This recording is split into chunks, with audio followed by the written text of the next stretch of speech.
na nandyan para tulungan ako kung paano itama yung gagawin ko.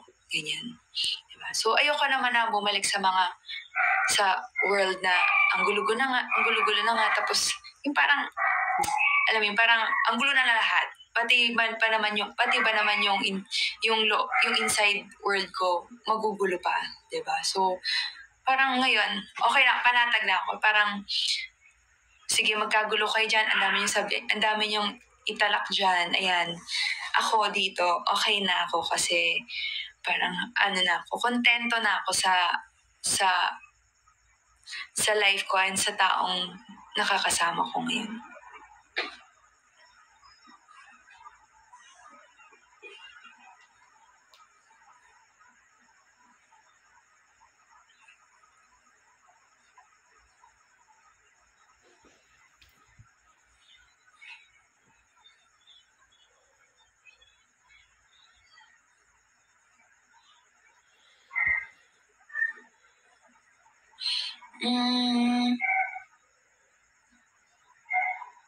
Ay, nawala nating music si Kuya kasi.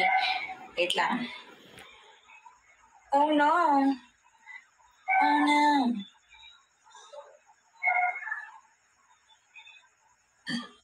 Sorry guys. So yan.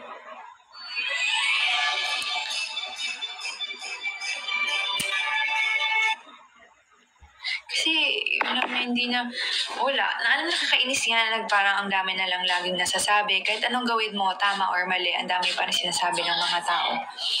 Minsan nakakapagod na yung ganun. Pero, minsan din sinasabi ko na lang, hayaan mo na. Kasi baka hindi sila masaya sa life nila, or baka tayo kasi yung source ng happiness nila, pero dahil hindi na nila nakukuha yung happiness na yun sa'yo, sisiraan ka na lang nila. So, ngayon, gumagawa na lang sila ng paraan para masira yung happiness mo, para sila yung masunod sa kung anong gusto mong mangyari, kung anong gusto nila sa life nila. Ganun. So, ang hirap naman na ang ingay ni Gansey, chares. So, ang hirap naman, at saka naman kung sila yung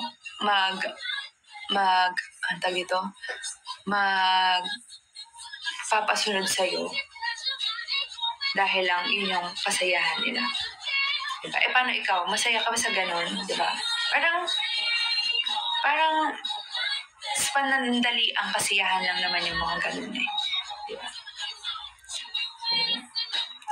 For me, parang mas okay na ako na ganito lang, ganyan. Parang simple lang. Gusto ko mag-act ng simple. Like, hindi, alam mo yun, parang, diba? Pero, syempre, hindi ko rin naman ipagkakait yung nangyayari din sa akin kasi madami rin naman talagang natulong sa akin yung volleyball. And volleyball naman din yung love ko, diba? So parang, yun din siguro talaga yung mga mangyayari kapag talagang gugustuhin natin tong mga bagay na to. Ganun. So, yun, iniisip ko na lang, kahit ang hirap-hirap ng mundo ko, iniisip ko na lang na love ko yung volleyball, love ko yung may mga love akong tao na umaasa sa akin, na ma-happy para sa akin, na sinusuportahan ako. Diba? So, ayun.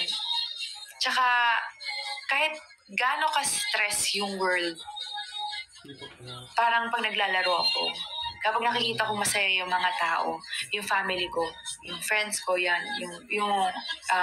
si Ella, pag nakikita kong happy sila, parang ang sarap lang.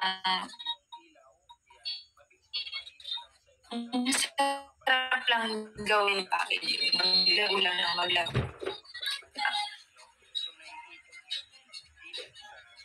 Yan. Tsaka alam mo, napansin ko, parang syempre, tumatanda ka na rin. So parang dati, meron kang mga kinukuhang motivation sa life na parang nung una, meron ako mga motivation dati na parang gagawin ko to kasi, kunyari lang, galit ako sa gantong taong to. So gagawin ko to para mapakita ko sa kanya na, ay ganito ako, ganyan, ganyan. So minsan, parang sa sobrang, habang sa tumatagal ako, nare-realize ko, pag ganun yung motivation mo, parang hindi siya healthy. Hindi siya healthy sa'yo. Tsaka parang sa sobrang gigil ka na papakita sa kanya, parang ang dami mo na rin nagagawa sa sarili mo na hindi maganda. Ganyan. Tapos nadadamay na rin yung ibang tao. So parang ngayon, na-realize ko na bakit ba ako nagpo-focus sa ganun? Ganyan. So parang lalo ngayon na parang yun nga, na-feel ko nga na grabe naman yung support sa akin ng mga mahal ko sa buhay. So parang sabi ko na lang na bakit hindi na lang sila yung mas bigyan ko ng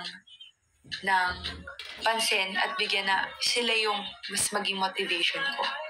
Ganyan. Kaya talaga every time na like kunyari, simpleng gagawin ko to para sa family ko, para mabigyan ko sila ng magandang vacation trip, ganyan. So, gusto ko to para mabigyan ko sila ng bahay, makakain sila ng masarap lagi, yung ganyan. So parang habang ganun, yung maganda yung mindset ko, kung bakit ko siya ginagawa, bakit siya yung motivation ko. So, nagiging magaan din sa feeling ko. Ganyan. Kasi parang, parang hindi mabigat siya, hindi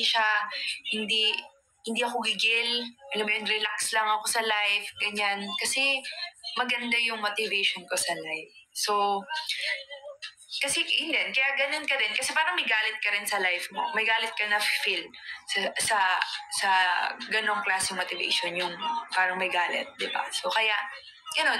Siguro, pag may motivation ka, siguro, totoo talaga, isipin mo yung family mo, yung mga mahal mo sa buhay. Promise. Tsaka totoo, may napanood akong movie, kasi may mga movie, di ba? Like, yan, sorry po, SPG po sa mga, kunyari, suicidal na movie, tapos, ito, Three Idiots. Ayan, perfect example yan.